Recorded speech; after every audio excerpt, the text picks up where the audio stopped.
Cordial saludo. A continuación vamos a hacer la presentación de la materia legislación tributaria 2, en este caso la actividad número 2. Nuestro grupo está compuesto por Elizabeth Vega Rincón, la Eliseth Vanegas y Julián Alejandro García. En el primer punto tenemos una infografía, la cual nos habla sobre el impuesto de la renta. Los contribuyentes del impuesto sobre la renta son todas las personas jurídicas, independientes si son nacionales o extranjeras, y en el caso de las personas naturales, los que son o no residentes, colombianos y los extranjeros.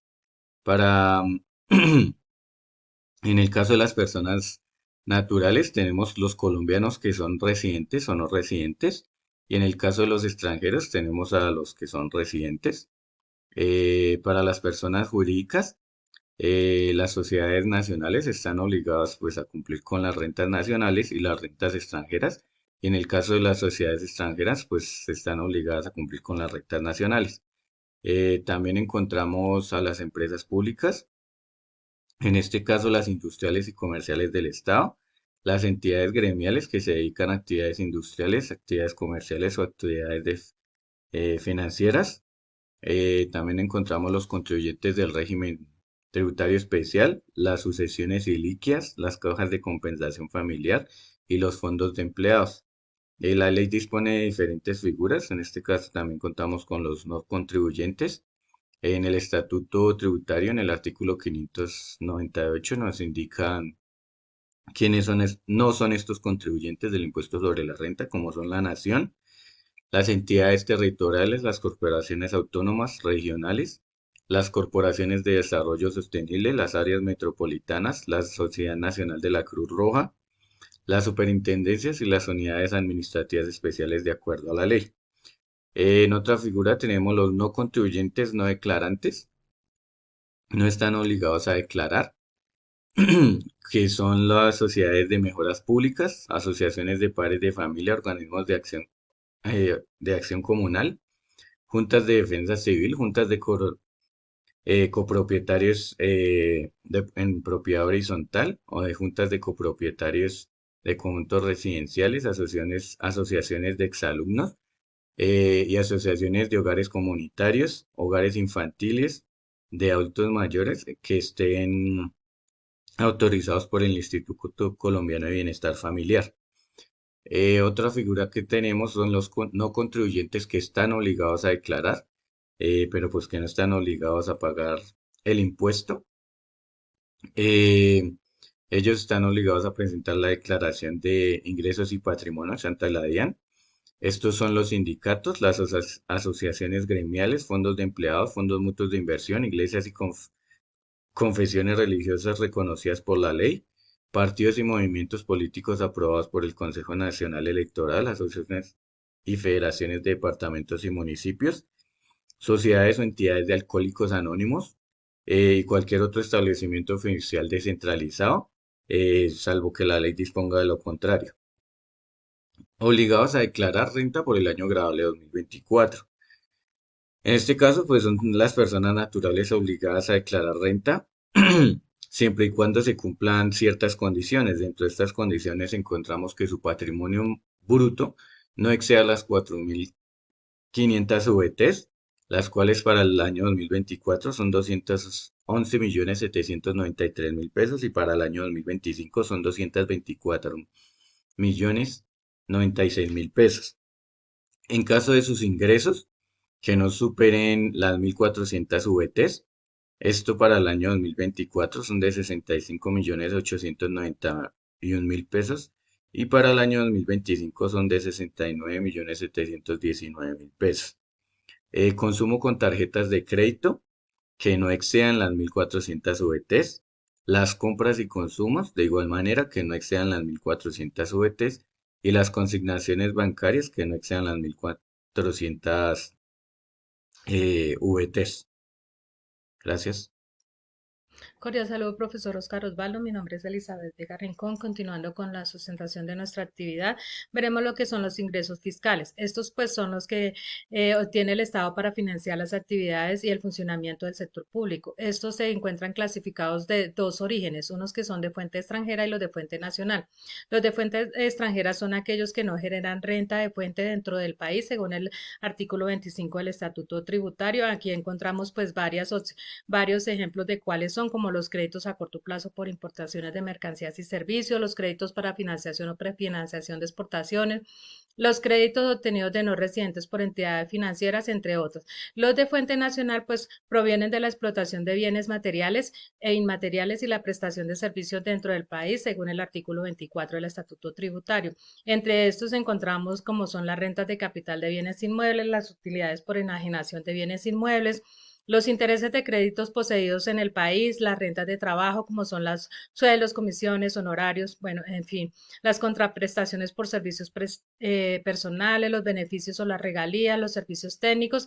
Entre esos tenemos un gran listado de los que son de fuente nacional. Las características de estos ingresos la principal característica es que son la base de la renta líquida.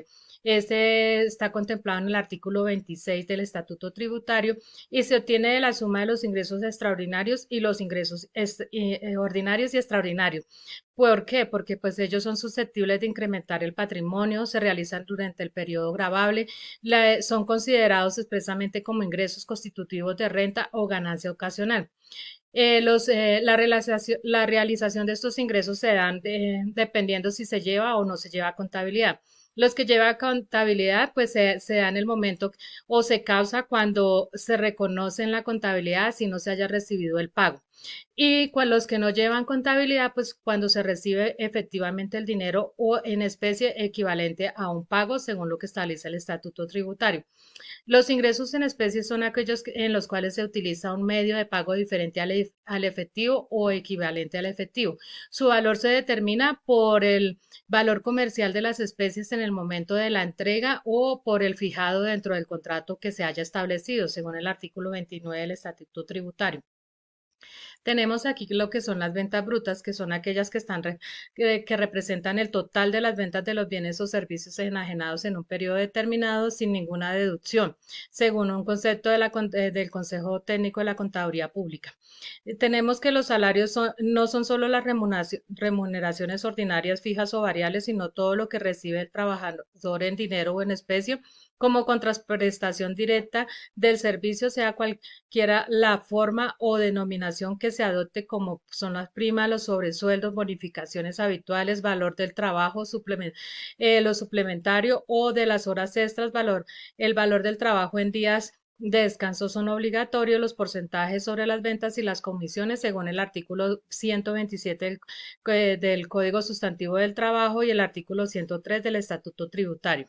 Ahora veamos lo que son los ingresos por servicios, pues son aquellos que se dan por el trabajo prestado directamente por una persona natural que genera una contraprestación, bien sea en dinero o en especie, pues cumplidos los requisitos, no se considera una renta laboral según el artículo 336, siempre y cuando no tenga más de dos contratos por prestación de servicios. Las comisiones son las retribuciones de las actividades que impliquen la ejecución de actos, operaciones, gestiones, encargos, mandatos, negociaciones, ventas, etcétera. Los ingresos por intereses son los producidos por los créditos obtenidos en el país o vinculados a él, a excepción de los generados por créditos transitorios o por importación de mercancías o sobregiros bancarios. Para el declarante, estos pagos son deducibles. Si los recibe como ingresos, son gravables según el artículo 24, parágrafo 4. Los rendimientos financieros son las ganancias o utilidades totales o proporcionales adicionales a capital que se obtiene en una inversión por un proceso de trabajo o operación financiera. Para las personas obligadas a llevar contabilidad, constituyen un ingreso gravable en su totalidad. Los dividendos son la parte de beneficio que ha generado una empresa y se reparten entre sus socios o accionistas en proporción a las acciones que posea. No constituyen renta ni ganancia ocasional si son declarados por la sociedad según el artículo 48. Estos pueden ser estables de porcentaje fijo o residuales según como lo tenga establecido la entidad y se hacen los pagos dependiendo como lo hayan destinado la misma entidad y en las fechas que ellos estipulen. Las utilidades son aquellas susceptibles de ser distribuidas a título de ingreso no constitutivo de renta ni ganancia ocasional, según el artículo 49. Estas se pueden dar por ajustes por inflación o componente inflacionario y por la distribución o liquidación de las sociedades o entidades. La participación es la parte proporcional al capital social de una sociedad limitada. En las acciones de una sociedad anónima no son fácilmente transferibles y generalmente se usan para la copropiedad de un negocio entre distintos socios. La utilidad por esta participación no constituye renta ni ganancia ocasional según el artículo 48. Y como por último tenemos que la renta bruta de los socios, accionistas y asociados es la parte gradable de los dividendos o participaciones percibidas abonados en cuentas en calidad de exigibles, constituyen renta bruta en su totalidad según el artículo 91 del Estatuto Tributario. Muchas gracias, profe. Soy Ladia Vanegas y les voy a hablar del punto 3 y 4 de la actividad número 2, donde el punto 3 nos solicitan los ingresos que no constituyen renta ni ganancia ocasional y el componente inflacionario en los rendimientos financieros. Inicialmente, los ingresos que no constituyen renta ni ganancia son aquellos que, a pesar de generar un incremento en el patrimonio de una persona, no están gravados por ley tributaria, lo que quiere decir que son ingresos que no constituyen ningún tipo de impuestos. Tenemos uno de ellos, como es el ingreso de las madres comunitarias, que son ingresos que se reciben por parte del gobierno por la prestación de un servicio social. Este está establecido en el artículo 34 del Estatuto Tributario. La prima de colocación de acciones o de cuotas sociales, que está establecido en el artículo 36 del mismo estatuto, corresponde al superávit del capital, el cual no genera ingresos tributarios ni dará lugar a un costo fiscal. Tenemos también la utilidad en la enajenación de acciones estipulada en el artículo 36.1 del estatuto, donde no se constituye renta ni ganancia en una bolsa de valores colombianos. Se tiene en cuenta que esto es cuando dicha enajenación no supere el 3% en acciones en circulación de la respectiva sociedad durante el mismo año gravable. También tenemos en cuenta la distribución de utilidades o reservas en acciones o cuotas de interés social, que hace parte del artículo 36.2 de este mismo estatuto, donde se tiene en cuenta el valor fiscal por el que se reciben dividendos o participaciones en acciones. Estas provienen de la distribución de utilidades no gravadas. Otro ingreso es la capitalización no gravadas por los socios o accionistas. Este está estipulado en el artículo 36.3, donde se tiene en cuenta que este es el producto de la capitalización de la cuenta de revalorización del patrimonio, teniendo en cuenta que en las sociedades cuyas acciones se cotizan en bolsa tampoco constituyen, ya que esta distribución es de acciones o de capitalización. Ahora vamos a hablar sobre los componentes inflatorios en los rendimientos financieros, teniendo en cuenta pues que seguimos la secuencia de los artículos del Estatuto Tributario, ya que este es un concepto tributario que busca ajustar rendimientos financieros por el efecto de la inflación. Inicialmente tenemos el componente inflatorio de rendimientos financieros percibidos por personas naturales y sucesiones ilíquidas. Este está establecido en el artículo 38 del Estatuto Tributario, en los cuales provienen entidades sometidas a inspección y vigilancia de la Superintendencia Bancaria con un objeto propio de intermediar mercados de recursos financieros. Aquí se tienen en cuenta los títulos de deuda pública, los cuales se establecen los bonos y papeles comerciales de sociedades anónimas, ofertas que hayan sido autorizadas por la Comisión Nacional de Valores. Otro componente es el componente inflacionario de los rendimientos financieros que distribuyan los fondos de inversión mutuos de inversión y de valores. Este está estipulado en el artículo 39 de este mismo estatuto, en el cual también provienen por las mismas entidades del artículo anterior, también con los títulos de deuda. Su diferencia es que estos están en los valores emitidos por las sociedades anónimas cuya oferta pública haya sido autorizada por la Comisión Nacional de Valores. Continuamos con otro componente de los cuales se tiene en cuenta pues que también es el que permite reconocer que parte de los rendimientos financieros obtenidos se deben simplemente a la inflación y no a una ganancia real. No se considera como renta gravable. Entonces continuamos con este que es el componente inflacionario en rendimientos financieros percibidos por los demás contribuyentes. Este está estipulado en el artículo 40, donde se tiene en cuenta que son distintas de las personas naturales en el porcentaje que se indica a continuación. Entonces se tiene en cuenta un porcentaje desde el 30% hasta el 100% desde el año de 1989 hasta 1998 y los siguientes años. Continuamos con el componente inflacionario de los rendimientos financieros que está estipulado en el artículo 40.1, en el cual se determinará como el resultado de dividir la tasa de inflación del respectivo año gravable certificada por la DIAN. Entonces se tiene en cuenta que por la tasa de, de captación más representativa del mercado de ese mismo periodo es certificada por la Superintendencia Bancaria. Ahora continuamos con el último componente inflatorio, que es el componente inflacionario de rendimientos y gastos financieros, que está estipulado en el artículo 41, el cual será aplicable únicamente por las personas naturales y sucesiones ilíquidas no obligadas a llevar libros de contabilidad. Se tiene en cuenta que esta es por la tasa de captación más representativa del mercado, en el mismo periodo gravable y certificada por la Superintendencia Bancaria. Continuamos con más ingresos que no constituyen renta ni valor. Tenemos en cuenta las recompensas establecidas en el artículo 42, las cuales se aplican a los beneficiarios del pago, teniendo en cuenta la retribución en dinero recibida de los organismos estatales recompensada por suministro de información o datos, y también se tiene en cuenta que son los organismos de seguridad del Estado sobre su ubicación y actividades delictivas. En el artículo 44, la utilidad en la venta de casa o apartamento de habitación. Entonces se tiene en cuenta que cuando una casa fue adquirida antes del 1 de enero de 1987 por concepto de enajenación en porcentaje, que se indican que a partir del 10% desde el año 1986 hasta el 100% adquirida antes del 1 de enero de 1978.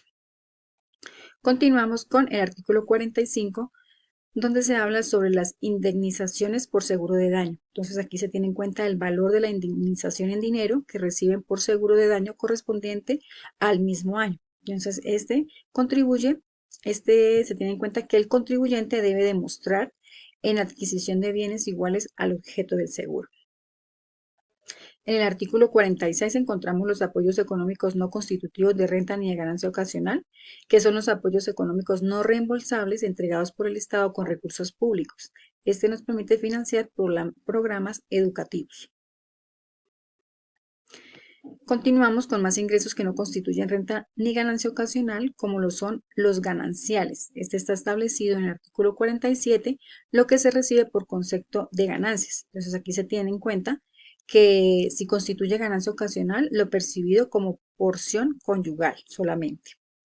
En la parte de donaciones para partidos, movimientos y campañas políticas, que hace parte del artículo 47, suman lo que reciben las personas naturales por terceros, estas sean naturales o sean jurídicas. Entonces se tiene en cuenta pues que esos ingresos son destinados a financiar funciones de partidos, movimientos políticos y grupos sociales que se postulen como candidatos.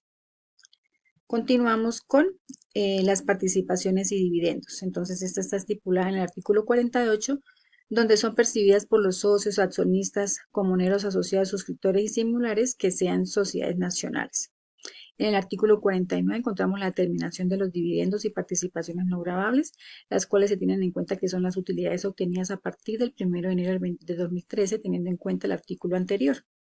En el artículo 50 encontramos las utilidades en ajustes por inflación y por componente inflacionario, que son las utilidades generadas por las sociedades nacionales en exceso de las que se pueden distribuir con el carácter de no gravables. En el artículo 51 encontramos la distribución de utilidades por liquidación, donde se tiene en cuenta que una sociedad de responsabilidad limitada o asimilada haga la contribución en dinero o especie para sus respectivos socios, comuneros o asociados con motivo de liquidación. En el artículo 52 encontramos los incentivos a la capitalización rural, que es el programa del gobierno que busca mejorar la productividad y la competitividad de los productores agropecuarios a través de un apoyo que se hace a pequeños y grandes productores. En el artículo 53 encontramos los aportes de entidades estatales sobre tasas e impuestos para financiamiento de sistemas de servicio público de transporte masivo de pasajeros. Aquí se tiene en cuenta pues que es una transferencia de recursos que son la sustitución de pasivos y otros aportes que haga la nación o entidades territoriales. En el artículo 54 encontramos los pagos por intereses y servicios técnicos en las zonas francas, donde son pagos y transferencias al exterior por el concepto de intereses y servicios técnicos que efectúan las personas jurídicas instaladas en las zonas francas industriales. Continuamos con el artículo 55, donde encontramos los aportes obligatorios al Sistema General de Pensiones, que serán considerados los aportes obligatorios que efectúen tanto los trabajadores como los empleados y afiliados al Sistema General de Seguridad Social en pensiones. Igualmente tenemos el aporte obligatorio al Sistema General de Salud, estipulado en el artículo 56, que igualmente serán considerados los aportes obligatorios que efectúen tanto los trabajadores, empleados y o afiliados del Sistema General de Seguridad Social en Salud.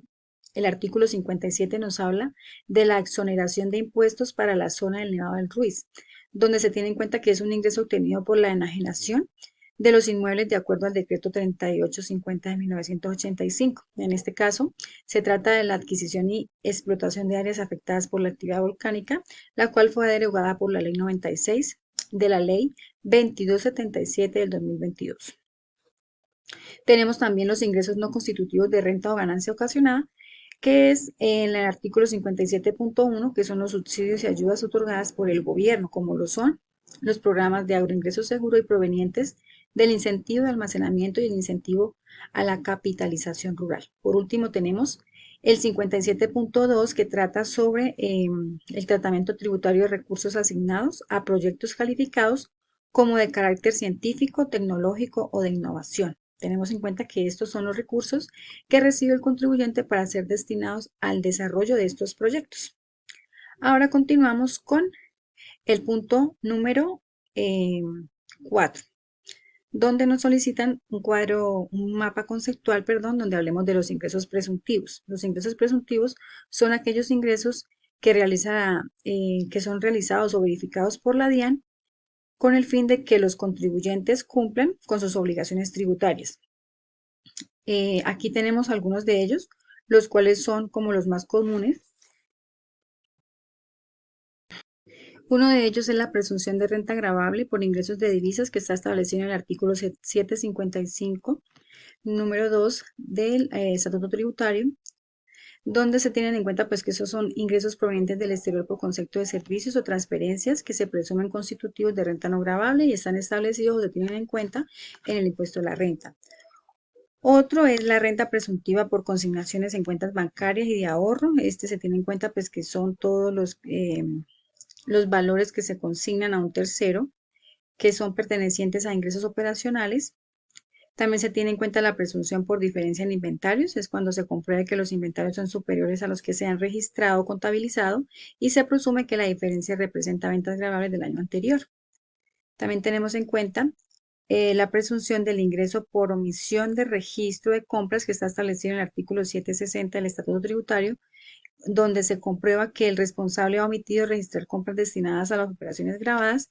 Esto se presume como un ingreso grabado omitido cuando el contribuyente omite sus ingresos por el valor de las compras omitidas. Continuamos con las presunciones que admiten prueba de contrario, que es cuando se tiene en cuenta que para su determinación de ingresos, costos y gastos se admiten prueba en contrario solo cuando existen evidencias que puedan llevar a cabo a este tema. La presunción de ingresos grabados con impuestos a las ventas por diferenciar las ventas y servicios grabados de los que no lo son, que está establecido en el artículo 763 del Estatuto Tributario, se tiene en cuenta que es cuando la contabilidad del responsable no permite identificar los bienes vendidos o los servicios prestados. Se presumirá que la totalidad de las ventas y servicios no identificados corresponden a los bienes y servicios grabados con la tarifa más alta de los bienes que venda el responsable. Aquí se tienen en cuenta pues cada uno de ellos y se tiene en cuenta también en qué tipo de impuestos aplica. Entonces, la mayoría de ellos aplica en el impuesto de renta. Eso es todo. Muchas gracias.